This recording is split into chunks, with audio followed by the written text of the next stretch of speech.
Hi friends, welcome to my channel. ఇక బాగి శ్రీమంతం కోసం అంగరంగ వైభవంగా అయితే అమర్ ఏర్పాట్లు చేస్తాడు.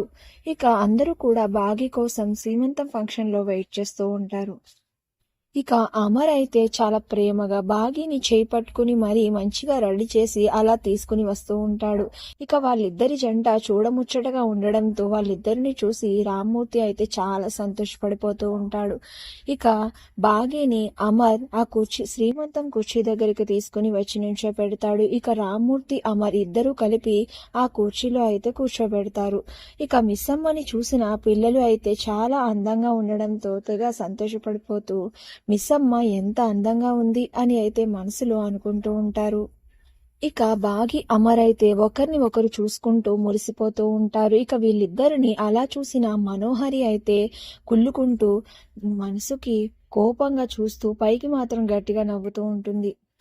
పడండి, సంతోషం పడండి, నువ్వు ఎలాగో మరికొద్ది క్షణాల్లో చచ్చిపోతావు కదా, ఆల్రెడీ నీ కుర్చీ కింద బాంబు పెట్టేశాను అని అనుకుంటూ మనసులో ఉంటుంది.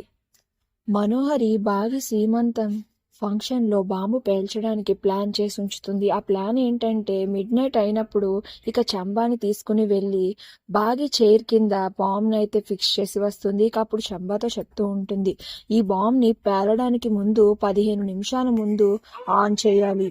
అలా ఈ బాంబ్ని 15 నిమిషాల ముందు ఆన్ చేసిన తరువాత మనం దూరంగా వెళ్ళిపోదాం, అప్పుడు ఈ బాంబ్ పేలిపోతుంది అని ఆ నైట్ సెట్ చేసినప్పుడు ఆ చంబాతో చెప్తూ ఉంటుంది. ఇక శ్రీమంతం ఫంక్షన్లో అది గుర్తు చేసుకుని నవ్వుకుంటూ ఈ రోజు ఎలాగైనా నువ్వు చచ్చిపోతావు అని సంబరపడిపోతూ ఉంటుంది. మరి ఈ ప్లాన్ ఎలా ఫ్లాప్ అవనుంది? ఆరు కాపాడనుందా, ఇక అమర్ కాపాడనున్నాడా అనేది నెక్స్ట్ రివ్యూలో తెలుసు.